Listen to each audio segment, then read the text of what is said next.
Olá, muito bem-vindo. Eu sou o Divino Ronaldo, comunicador do agronegócio e apresento o AgriProsa Podcast. Vamos começar? Esse episódio tem um oferecimento da Organic Brasil. Organic Brasil. Inovação e tecnologia para o futuro da agricultura, atendendo tanto pequenos quanto grandes agricultores com nossos fertilizantes de alta qualidade. Utilizamos tecnologia avançada para tratar e enriquecer a matéria orgânica por meio de processos industriais exclusivos. Nossos fertilizantes organominerais aumentam a capacidade de retenção da água do solo, tornam as plantas mais resistentes a estresses climáticos, resultados comprovados para maiores lucros. Organic Brasil, cultivando inovação, colhendo resultados. Agro e Prosa, apresentação Divino Ronaldo. Hoje eu vou conversar com o Fernando Augusto de Souza, zootecnista, gerente de produtos da ICC, e nós vamos falar a respeito de técnicas que minimizam o estresse térmico das poedeiras. Fernando, seja muito bem-vindo, um prazer receber você aqui nos programas e no podcast. Divino, eu que agradeço, o prazer é todo meu estar aqui podendo conversar com você e com toda a sua audiência. Meu amigo, eu lembro que quando eu fazia um curso de técnico agrícola, lá na década de 80, há muitos anos atrás, eu lembro que naquela época nós tínhamos bastante frio nos meses de junho e julho, e às vezes um pouquinho até de agosto. E era um problema danado com as poedeiras. Então esse estresse era evidente naquela época. De lá para cá as coisas não mudaram? Continua do mesmo jeito? Divino, esse é um ponto muito interessante da gente falar, porque normalmente quando a gente fala em estresse térmico, a gente está falando só de calor, né? A gente lembra do calorão, tudo, só que a gente esquece um pouco da época do frio. E a época do frio é extremamente desafiadora, porque se a gente pega do centro-oeste, sudeste para cima, o nosso inverno é um inverno seco. Então a gente tem a questão das baixas temperaturas e tem também a questão de alguns problemas respiratórios. Então é um problema ainda, sabe? Ainda continua sendo um problema. A gente tem alguns galpões mais tecnificados ou não, mas a grande realidade ainda são galpões abertos, então a gente está suscetível a esses efeitos negativos do estresse térmico, principalmente considerando essa parte do inverno. Há quanto tempo você trabalha com aves? Eu trabalho com aves. Eu tô no mercado, na parte... Depois, eu já comecei na faculdade, né? Eu comecei na faculdade em 2003, trabalhando já com aves, diretamente com aves. E no mercado eu tô há 12 anos. Depois que eu saí, eu fiz meu mestrado, né? Fiz meu doutorado, tudo com aves também. Então vamos falar, eu já tô há 25 anos mais ou menos na parte de avicultura. Foi uma escolha natural ou você aos poucos foi entrando e quando viu já estava dentro, não tinha como sair mais? Foi exatamente assim, foi aos poucos, eu fui entrando, comendo pelas beiradas. Primeiro eu trabalhei na parte de construções rurais, aí indo para a área de avicultura.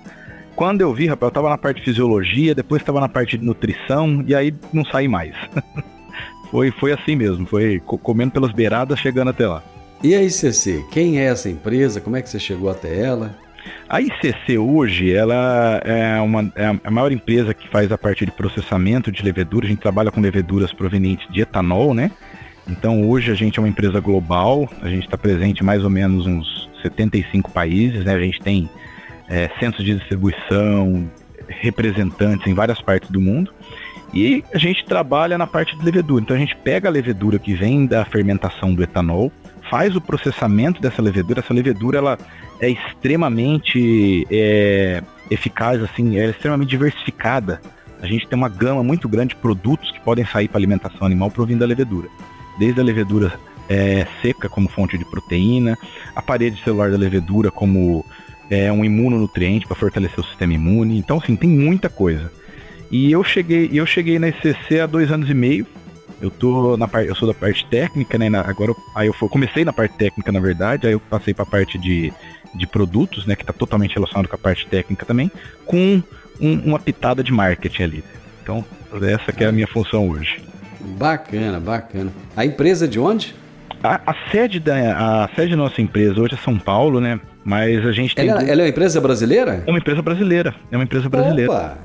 Legal. É uma multinacional brasileira. A sede, vamos falar assim, administrativa é em São Paulo, Mas a gente tem 2 unidades, uma em Jundiaí, tá do lado de São Paulo ali, e uma em Macatuba, que é no interior de São Paulo. São, assim, locais estratégicos, né, próximos de usinas de cana, tudo, que a gente consegue ter esse acesso às leveduras.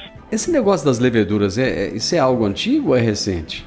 Rapaz, depende do que a gente for falar, porque se a gente for falar do uso da levedura pelo ser humano, é coisas assim, há mais de 5.000 anos antes de Cristo, sabe?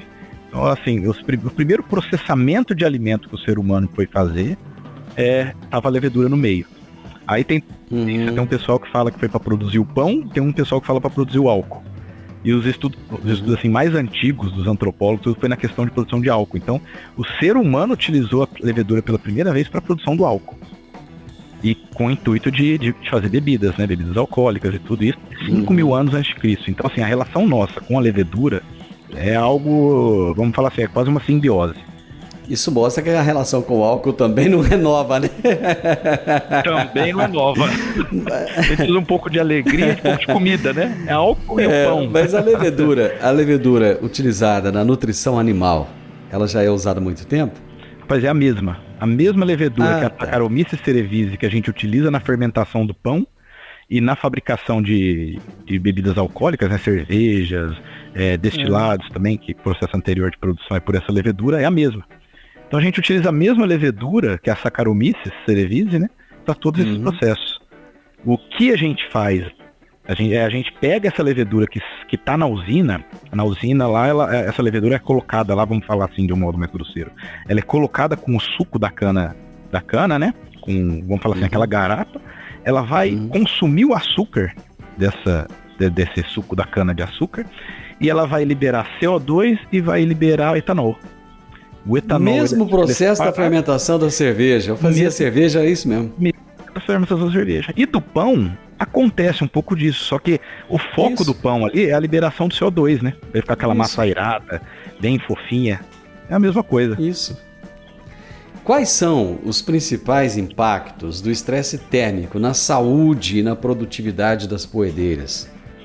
Olha, afeta sim 100%. Tanto a gente falando quanto estresse por calor, quanto estresse por frio, vai afetar, porque há uma mobilização, assim, todo o metabolismo energético dessas aves é alterado. Essa ave, ela precisa, como se diz, ela por ser um organismo que mantém a temperatura corporal constante, tudo vai ser voltado para manter essa temperatura. Ela está num ambiente frio, ela vai ter que manter a temperatura dela constante, ali em torno de 39, 40, 41 graus. Então, ela vai mobilizar tudo no organismo dela, não vai ser mais para produtividade. Então, ou seja, ela não vai mais mobilizar o que ela está consumindo de nutrientes ou o que ela tem de reserva corporal para a produção de ovos. Ela vai mobilizar para manutenção da temperatura corporal. E isso acarreta, assim, uma série de fatores bem ruins, né, no caso, que seria o quê? Primeiro, vai ter a queda de produção. Segundo, alterações de hormônios, alterações metabólicas, o sistema imune dessa ave vai ficar muito mais debilitado, vai ter uma imunossupressão, então é porta de entrada para doenças, né? Assim, o estresse térmico vai causar uma dor de cabeça para o produtor ali, e isso é um fato. Qual é a temperatura ambiente, Fernando, que já pode provocar hipotermia nas galinhas? Se a gente considerar ali que a faixa de temperatura ideal para essas galinhas seria ali em torno de 20 a 25 graus, mais ou menos, a gente pode falar que em algumas temperaturas abaixo de 15 graus já começa a ter algum problema ali, sabe? Temperaturas abaixo de 15 graus, essa galinha ela já vai ficar um pouco mais, vamos falar assim, um pouco mais amuada ali no cantinho dela, tentando manter a temperatura dela. Igual gente, né? Igual gente, mesma coisa, não muda. Só que a gente tem uma vantagem. Hoje, se você pegar as criações de galinha, né? A maioria das criações é feita em 95% hoje no Brasil de criação de galinha de postura é feita em galpão e uma grande parte dessa porcentagem em gaiola. Então a galinha, ela não tem outro mecanismo que não seja o controle que a gente proporciona do galpão para ela se manter na temperatura corporal. Por exemplo, ela tá no campo lá, ela consegue, ela vai, ela faz um montinho de terra ali, ela cisca, ela vai no ninho, né? Na gaiola não. Ela não tem muita opção ali. Tá mudando esse negócio de gaiola ou não? Porque eu vejo um clamor aí do pessoal, tal, falando de bem-estar animal e tal, e aí você já compra ovos de galinhas soltas, esse negócio todo. Divino, assim, no Brasil, se a gente for falar em Brasil, ainda é um nicho muito específico. Por quê? Porque a gente tá falando assim de um país que o acesso ao alimento é uma coisa, não é tão fácil, sabe? Você tem questões de renda, questões de muita coisa. Às vezes você pagar ali 25, 30 reais numa dúzia de ovos de galinha solta, a pessoa não tem condições, ela prefere pagar 10, 12 reais numa dúzia de galinhas criadas em gaiolas. Quando a gente pega para ver outros países, eu estive no Canadá semana passada, lá sim, lá já é uma situação oposta. Lá você pega 80% ou é galinhas criadas em gaiolas enriquecidas, né? Que tem que ela pode andar, que ela tem algumas coisas ali que ela consegue manter um comportamento mais ou menos natural, ou são de galinhas criadas em cama mesmo, em piso, que ela vai no ninho, bota e volta. Depende muito da realidade. Você acha que é uma tendência, deve mudar ainda essa questão da gaiola aqui no Brasil, né? Ou deve permanecer ainda por muito tempo?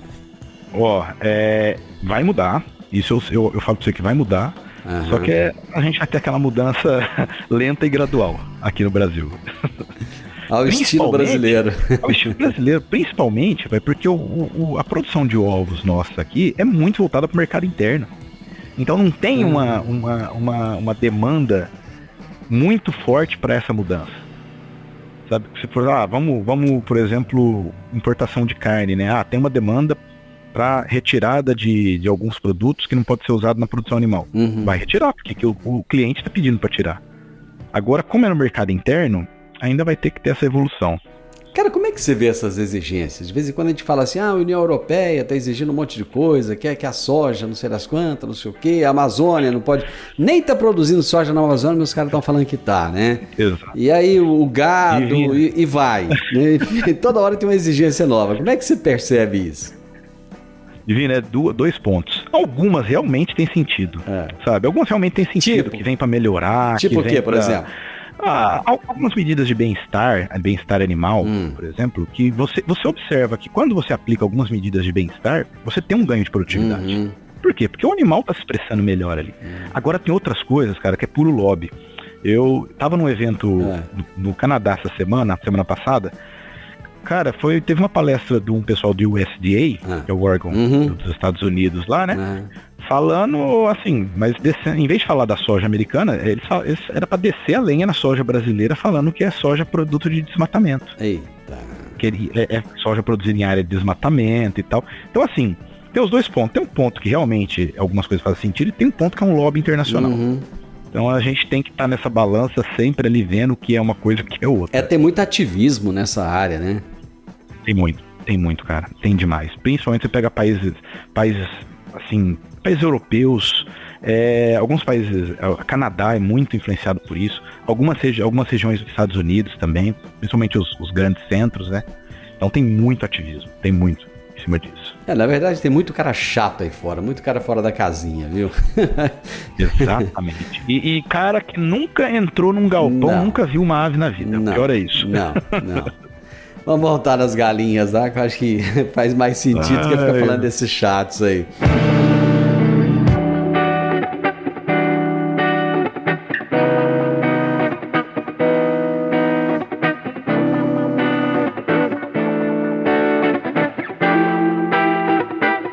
Quais são? Você falou que as galinhas ficam mais... Vamos falar do frio, né? Então elas ficam mais amoadinhas, tá? Mais quietinhas, né? Igualzinho a gente fica também quando a gente está com frio. Quais são os sintomas de hipotermia em poedeiras e como é que eles podem ser identificados precocemente? Isso é bem interessante. Como assim, essa galinha ela tá num ambiente ali que ela tem que se adaptar àquela realidade para poder manter a temperatura corporal dela. Primeira coisa, essas galinhas vão ficar um pouco mais amuadas, elas tendem a ficar mais agrupadas também, mesmo que esteja, por exemplo, dentro da gaiola, uma gaiola tem uma certa densidade ali, umas 5, 6 galinhas dentro da gaiola, elas tendem a ficar mais agrupadas, elas tendem a reduzir a movimentação delas. Entretanto, a questão assim, da conversão alimentar, que é o quê? A produção dela de ovos em relação ao que ela está comendo, vai ser muito afetada. Por quê? Porque essa galinha ela vai comer mais, para tentar gerar mais calor interno, para tentar manter essa temperatura corporal dela, né? Então, ela vai comer mais, vai gerar calor corporal e vai produzir menos. Então, a primeira coisa que a gente vai ver, além dessas questões comportamentais, né, é uma redução na produtividade. Ela vai ter uma queda drástica na produtividade, dependendo do estresse térmico que essa ave está passando. Então, esses assim, são uns pontos assim, muito visíveis, sabe? Uma coisa muito clara. É claro que tem alterações fisiológicas, vai ter alterações de sangue. Só que assim, o produtor não vai lá fazer um exame de sangue na galinha, né? Ele vai ver o que está acontecendo. Então isso é bem visível. Essa parte é bem visível. E à medida que as pessoas vão convivendo com isso, trabalhando com isso, eles aprendem, né? No visual eles já sabem. Exatamente. Né? Exatamente. Uma galinha produz quantos ovos em médias por ano? Na verdade a gente considera um ciclo dela, né? Hoje como é que é o ciclo? Conta pra gente aí. Hoje a gente pega uma galinha de postura, ela tem uma vida útil, assim, uma vida produtiva de aproximadamente entre 80 a 110 semanas. Gente, depende muito do sistema de manejo, de como que é. Vamos fazer conta pra isso aqui. Mas você pega em um ano, meses dá isso? 50 e poucas semanas, faz 2 anos.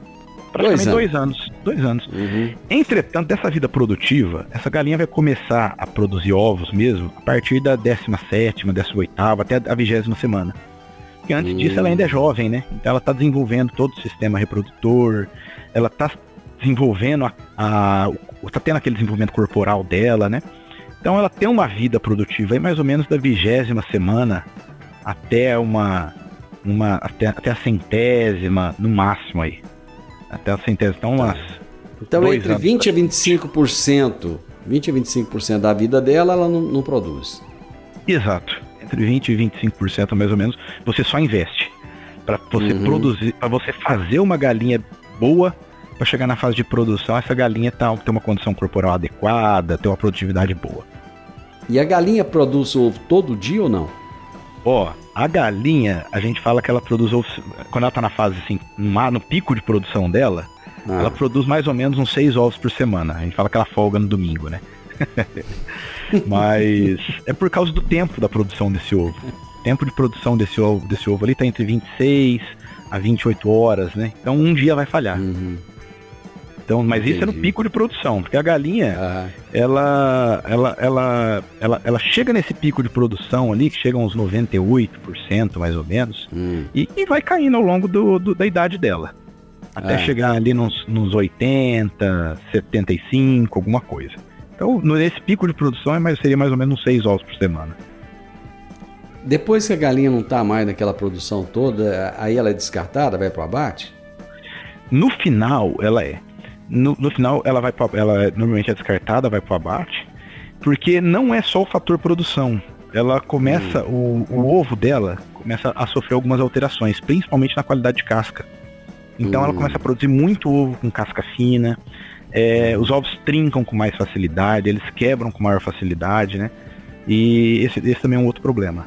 Então, conforme ela vai passando assim, normalmente o tamanho do ovo tende a aumentar um pouquinho e a qualidade de casca tende a piorar.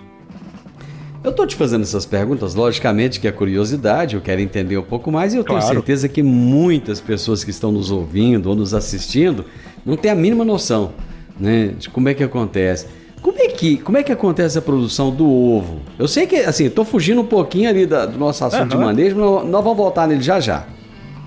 Perfeito, não, é perfeito, isso faz todo sentido. Tá relacionado com todo o sistema reprodutor da galinha. E a formação do ovo, o que acontece? Primeiro a liberação do óvulo, né? E durante toda a parte ali do sistema reprodutor da galinha, cada partezinha, imagina um tubo, que esse ovo foi liberado ali, aí começa a acumular, aí tem um acúmulo ali da gema, e cada setor que ela vai passando dentro desse tubo, ela vai recebendo alguma coisa para formar esse ovo, né?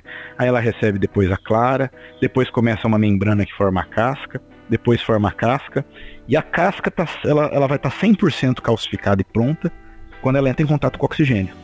Então é só depois que sai. Então vamos falar assim, o ovo começa lá no ovário da galinha, passa por todo esse sistema reprodutor, sai, e ele vai finalizar esse fechamento completo da casca só quando entra em contato com o oxigênio. Então, esse processo todo que sai lá do ovário, passa pelas trompas, passa por todo o sistema reprodutor, sai, leva em torno disso daí, umas 26 horas, mais ou menos. Por que que o ovo... conforme a fisiologia dela, né, a gente tá falando aqui, ela tem uma quantidade limitada de óvulos, né, a formação. Ela tem uma quantidade limitada. É muito parecido com igual a mulher. Mulher, também tem. Exatamente. Uma quantidade limitada de É ovos, muito parecido com a mulher. E essa quantidade limitada de óvulos é que define mais ou menos a vida útil dela. Essa vida produtiva dela, né? Então é basicamente isso daí. Por que que o ovo que a gente compra lá no supermercado não tem pintinho dentro? Porque essa galinha, ela nunca viu um galo na vida. Essa galinha, ela nunca viu um galo. Ele não foi galado. Ele não foi galado, não é um ovo fértil. Então ele não foi galado. Ela não viu o ovo, ela não viu o galo na vida dela. Então essa galinha, ela ao contrário do que muitos falam, isso aqui é bom também a gente ter esse tipo de conversa, pra desmistificar alguma coisa, né? Certo. Pessoal, umas coisas que falam, mas a galinha não bota se não tiver galo. Bota se tiver galo. Bota se não tiver galo também. O ovo é a menstruação da galinha. Não é, porque a galinha não menstrua. Quem menstrua são mamíferos, um outro. Dentro dos mamíferos é uma quantidade limitada de mamíferos que menstruam. Então, isso assim, são mitos. A galinha, ela vai botar ovo, independente de ter galo ou não.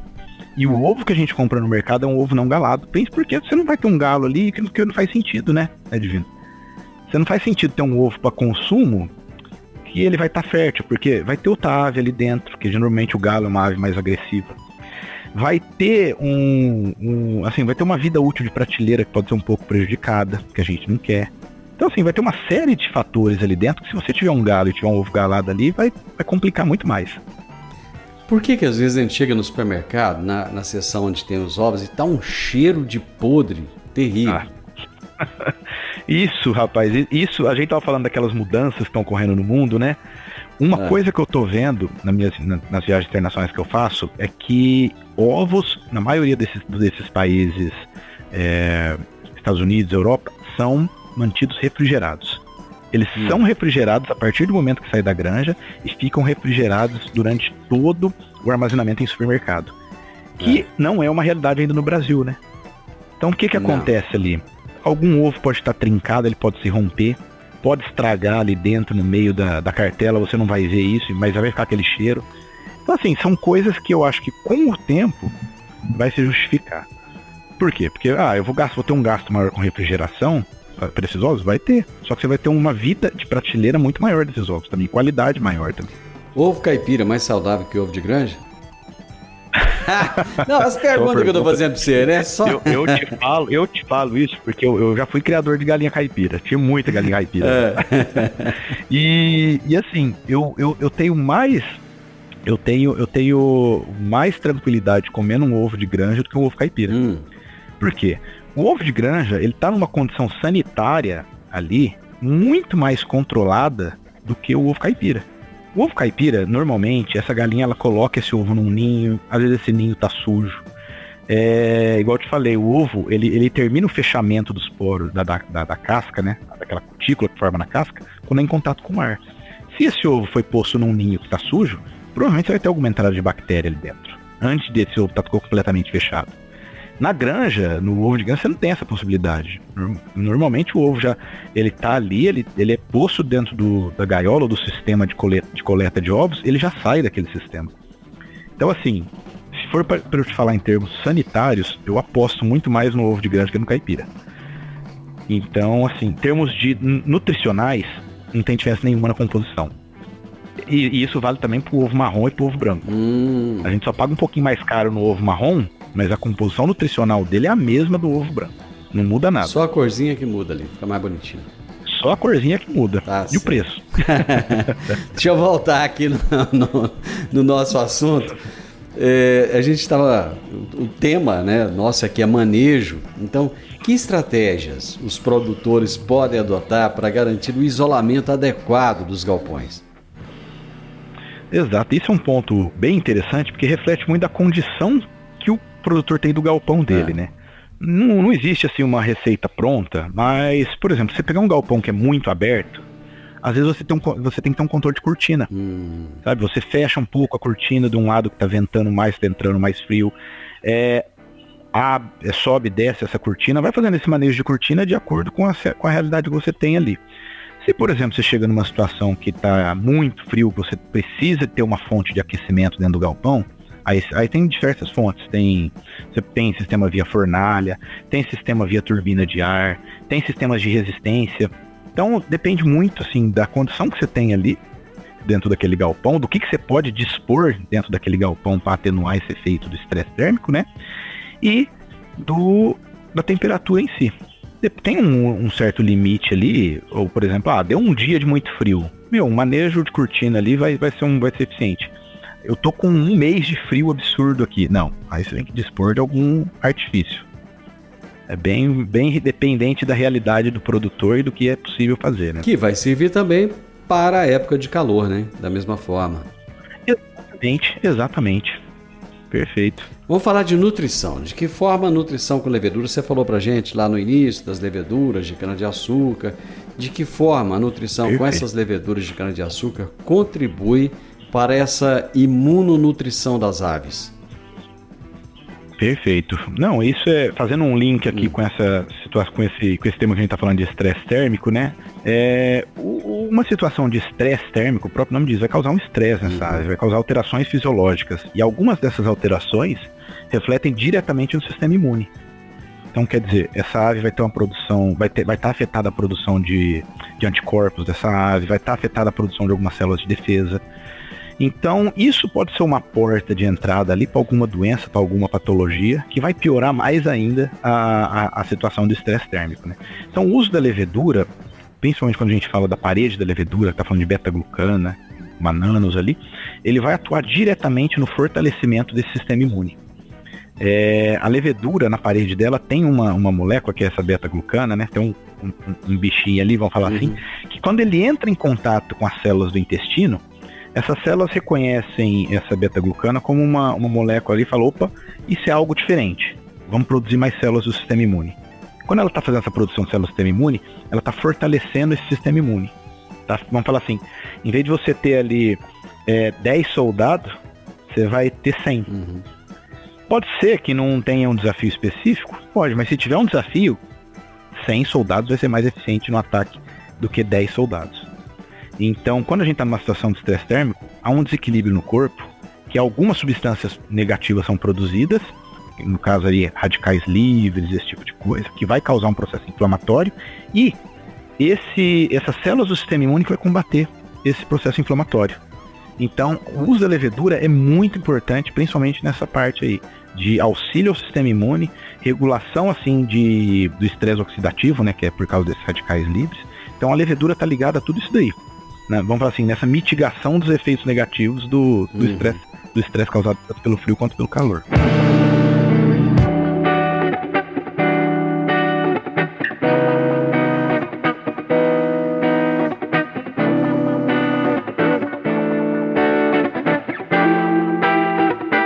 Durante o inverno, necessariamente tem que se ajustar a dieta ou não? É que eu te falei, depende muito do que é esse inverno, sabe? Às vezes é um inverno assim, que você vai ter uma semaninha ali de frio mesmo, você não vai conseguir fazer esse ajuste. Por quê? Por causa da logística, né? Da logística de produção de ração e tudo. O que a gente recomenda é ter alguns ingredientes dentro dessa dieta que possibilite uma resposta mais rápida frente ao estresse térmico, seja por frio ou calor, independente do tempo, do período. Eu tô no inverno, eu tive uma semana foi atípica, a minha ave vai ter uma resposta adequada. Então, por exemplo, algumas vitaminas, minerais que fazem um aporte, um estímulo ao sistema imune, a questão do uso de leveduras, que é extremamente importante, o uso de bicarbonato, alguma outra fonte de sódio também, que é importante. Então, assim, eu não diria para você que seria uma nutrição específica para o período de inverno. Pode fazer, não teria problema, seria o ideal até, só que em termos de logística é difícil. O que eu diria para você que é uma nutrição específica para responder a desafios. Que seria uma nutrição, seria alguns nutrientes que você utilizaria nessa dieta ao longo de todo o período.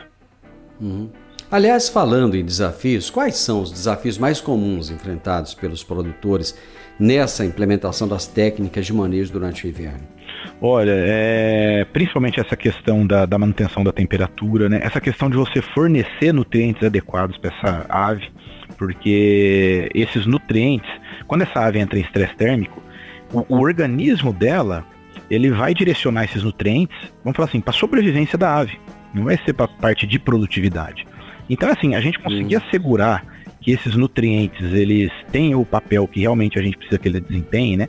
Tanto na manutenção da qualidade de vida da ave, atenuação de efeitos negativos desse estresse térmico, quanto também na parte de produtividade, né? A gente não pode perder isso daí. Então, assim, seria voltado para esses dois lados, a gente tem que fazer esse balanço ali, né? Esse manejo ele vai influenciar positivamente na produção de ovos? Positivamente na produção de ovos, positivamente. É igual a gente costuma comparar, quando a gente fica falando assim, imunonutriente, que vai melhorar a imunidade, às vezes fica uma coisa muito distante, né?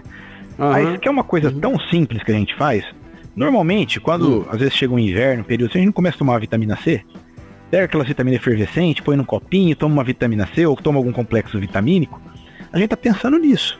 É fortalecer o sistema imune para que, se vier uma gripezinha, a reação do meu corpo vai ser mais rápida. Eu não vou ficar uma semana parado, às vezes eu posso ficar um dia. Então a intenção de usar esses ingredientes na dieta é a mesma coisa. É chegar ao desafio, ou esse desafio bate e vai embora, ou a intensidade dele seja bem reduzida, quanto se a gente fosse comparar uma situação sem o uso desse tipo de produtos. Qual é a importância, Fernando, de uma água de qualidade fresquinha para as poedeiras? Nossa, isso é o mais importante, cara. A gente costuma falar só de ração, né? De ingrediente, de nutriente. O maior ingrediente, o maior nutriente que existe é a água. Falo, sem a água, cara, a ave não come. Sem a água, 99% dos processos metabólicos dessa ave vai estar afetado, vai ter algum problema. Então, assim, é extremamente importante. Extremamente importante. Outro ponto, quando a gente pega o oposto ali do estresse por frio, estresse por calor, né? A ave, ela não sua, ela não tem glândula sudorípara para suar. Então, o que ela faz? Ela tenta controlar essa troca de calor via ofegação. Então, ela começa a ofegar muito para jogar, aí ela joga essa umidade para fora, ela pega um pouco dessa umidade. Então, assim, nesse momento da ofegação, a água também é extremamente importante. Ela começa a perder. Acho que o cachorro faz a mesma coisa, não faz? O cachorro faz com a língua ali dele. Ele fica com a língua de fora. É tudo mecanismo de troca térmica, né?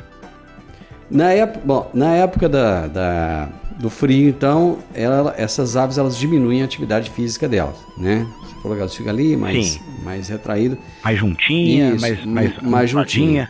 E isso vai fazer com que ela bote menos ovos, então. Também. Isso tanto pela redução, por essa, vamos falar assim, tentativa de manter esse calor do corpo, né? Quanto pela mobilização dos nutrientes que ela está comendo da ração para manter esse calor do corpo também. Então ela vai diminuir, ela tende a diminuir. Se ela estiver passando frio ou calor, ela vai diminuir a produção.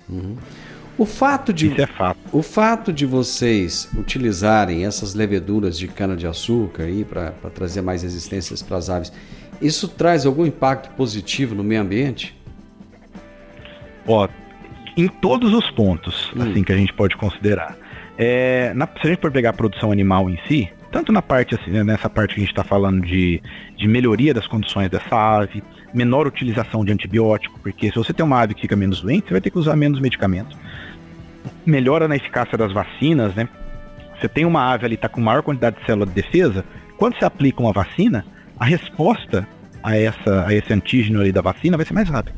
E tem um outro ponto também, Divino, que é o ciclo da produção da levedura dentro do sistema de cana-de-açúcar. A gente está inserido no meio de produção ali que ele é carbono negativo. Ou seja, tudo que a usina produz, que a usina faz, inclusive dentro do ciclo da levedura, ela consegue consumir mais dióxido de carbono do que jogar para o ambiente. Então a gente já tem algumas certificações disso, a gente está sendo validado com outras certificações, porque em alguns países é uma preocupação disso, né? Se a emissão de gás carbônico, se a atividade gera carbônico. Em alguns países, alguns fazendeiros já estão sendo penalizados pela produção de dióxido de carbono que eles fazem na propriedade. Então, se você compra um produto que é carbono negativo, automaticamente você está reduzindo um pouco do carbono que você está gerando ali no teu saldo. Então, assim, é 100% ambientalmente correto, vamos falar assim. Cara, eu acho isso tão estranho. Por exemplo, olha onde que eu vou entrar agora. Nada a ver com galinha, mas eu nunca vi ninguém penalizar um dono de um carro a diesel, por exemplo. Exato, cara. Cara, as regras tinham que ser pau que dá em Chico, tinha que dar em Francisco também, né? Você tá poluindo ali. O cara tem um caminhão, solta um tufo de fumaça dessa grossura, ninguém vai lá penalizar o cara. Exatamente. Tudo bem, na época de mexer nos documentos do carro, transferência e tal, ele tem que fazer lá sei lá, uns negócios. Mas fora disso, cara, não tem. E o cara joga lixo e não sei o que, e bagunça e tal. É isso aí. Ô Divini, se paga caro, cara. Eu tava conversando com alguns produtores na semana passada lá do Canadá, e eles falaram exatamente isso, cara. Ele falou, cara, eu tenho que ter um inventário da minha propriedade. Eles vêm aqui, eles mapeiam tudo, eles mapeiam a produção de carbono, e eu pago, assim, até em cima do diesel que eu tô utilizando, por exemplo, no trator, eu pago uma porcentagem de imposto. É um imposto mesmo, sabe? Loucura. E é pesado, rapaz, é um imposto pesado. Agora é o que você falou, o cara que tem uma empresa que fica com a caldeira da chaminé ligado o dia inteiro lá, aí é uma vista grossa. Ali, não. Né? Eu tive aí na sua cidade, em Ribeirão Preto, na época da AgriShow. Da AgriShow. Cara, eu passei de ônibus ao lado de um córrego, um riozinho aí. Eu fiquei impressionado com a quantidade de lixo, de coisa. Cara, ninguém vem cá pegar esses caras que estão fazendo isso aqui, colocando um sofá dentro do rio e multar o cara, né? Não, exato. Não, e começa do outro lado, né? Vai ter um riozinho na tua propriedade que você não deixa as margens dele ali, um reflorestamento, alguma coisa. Eu falo assim, se tudo funcionasse pro resto, do jeito que funciona pro produtor rural, o Brasil ia ser o país mais desenvolvido do mundo. Com certeza. Porque a fiscalização em cima do produtor, rapaz, eu nunca vi igual. É um absurdo. Eu sou filho de produtor também, sabe? Já trabalhei em propriedade, administrando propriedades, assim. É absurdo, cara. É muita coisa. Bom, nós estamos acabando aqui o negócio das poedeiras, né? Dá pra medir, pra avaliar o sucesso dessas estratégias de manejo aí contra o estresse térmico? Divino, é o que eu costumo falar pro pessoal. Você tem muito jeito de medir. Mas assim, o que é a melhor medição que tem? É ver como tá a sua produtividade. O seu produto final ali vai refletir muito do que a sua galinha passou, sabe? Teve um processo de estresse térmico ali, eu usei alguns produtos, a levedura, por exemplo, que vai atenuar esse efeito na ave. Se eu conseguir observar uma redução ou um aumento da produtividade, já é assim, eu acho que é o maior fator que a gente observa, sabe? Como eu te falei para trás, eu quero fazer exame de sangue para ver se a parte de imunoglobulina, para ver se a parte de hormônios do estresse estão circulando. Pode fazer, mas não é uma coisa que vai ser viável. A coisa mais fácil de ver é a produção. Então a gente vai refletir diretamente na produção, sabe? O processo de estresse térmico. Tem muita tecnologia hoje nessa questão do manejo, muita coisa que está sendo adotada de novo? Hoje tem bastante, cara. Se a gente pensa em poedeira, as soluções tecnológicas chegam um pouco mais atrasadas do que quando a gente pensa em frango de corte. É mesmo? Frango de corte, rapaz, é um negócio assim que tá... O top da tecnologia tá no frango de corte hoje, em toda a produção animal. Deixa eu falar de bovino, de suíno, frango de corte é o que a gente fala que vai aparecer em suinocultura, é o que vai aparecer daqui 15 anos, 20 anos, é o que tem hoje em frango de corte. Em termos de tecnologia, de galpão, de automação. Cara, hoje tem muita coisa. Desde a automação completa do galpão, que você só insere os dados que você quer lá, fala, eu quero que o galpão fica a 25 graus, controle de CO2, controle de tudo. O galpão faz tudo sozinho. Hoje, assim... Mas assim, né? Tudo tem um custo, né? Tudo. Você fazer um galpão desse hoje aí de frango de corte, tá na casa dos muitos milhões. Não tem almoço de graça, né? Não tem almoço de graça. Não tem de jeito nenhum. Só pra gente terminar. E uma das coisas da poedeira, só pra... A poedeira, rapaz, é uma espécie, é um animal extremamente resiliente. Um dos problemas que eu acho que às vezes não tem uma tecnologia em termos de galpão, em termos de isolamento térmico dos galpões, é que a poedeira é muito resiliente. Ela tá no estresse, ela tá produzindo ovos. Ela tá passando frio, ela tá produzindo ovos. Ela tá com um manejo ruim ali, uma água de qualidade razoável, ela tá produzindo ovos. Cara, é um bicho que é assim, a gente tem que tirar o chapéu pro geneticista aqui, que tá por trás disso aí, viu? O brasileiro consome muitos ovos? Olha, aumentou pra caramba. De você pegar assim, de uns 5 anos pra cá, a gente chegou hoje na casa dos 200 ovos ano por pessoa, sabe? Então assim, teve um aumento muito grande, principalmente depois dessa mitigação, né, que falou. Antigamente o ovo era vilão. Eixe. Aí hoje o ovo, fala assim, é o melhor alimento que tem. Então assim, teve uma... Depois desse marketing positivo... E da medicina, turma da academia também, né? E da turma da academia, né? Exatamente. Hoje a gente aumentou bastante, só que ainda tem muito caminho para andar, rapaz. Você pega alguns países aí, Índia, por exemplo, que é próximo dos 400 ovos por pessoa, sabe? Estados Unidos, que tá mais acima de 300 ovos por pessoa. Então a gente tem muito caminho para crescer ainda. A questão aqui é que tem gente que tá comendo 12 ovos por dia, né? Então... É verdade. É exatamente isso aí. 20 ovos. Cada tem uma refeição, 20 ovos. Verdade. Não, aí Meu amigo, foi bom. Prosa boa, hein? Prosa leve, prosa gostosa. Gostei demais da conta. Obrigado, viu? Divino, eu que te agradeço, viu? Pela oportunidade de estar com você, de estar conversando com seus espectadores. Então, assim, pra mim foi um prazer estar aqui. Vamos falar mais. Assim que tiver mais novidades das poedeiras aí, traz pra nós que nós vamos conversar mais, tá bom? Agradeço. Abraço pra você, Fernando. Até mais. Precisando, tamo aí. Um abração. Eu conversei com o Fernando Augusto de Souza, zootecnista, gerente de produtos da ICC. E falamos a respeito de técnicas que minimizam o estresse térmico em poedeiras. Gente, ele contou pra gente aqui a respeito de leveduras de cana-de-açúcar. Eu nunca imaginei que isso fazia bem para as poedeiras, mas é vivendo e aprendendo a cada dia, né? O podcast Agro e Prosa tem o objetivo de falar do agronegócio de forma fácil, simples e descomplicada.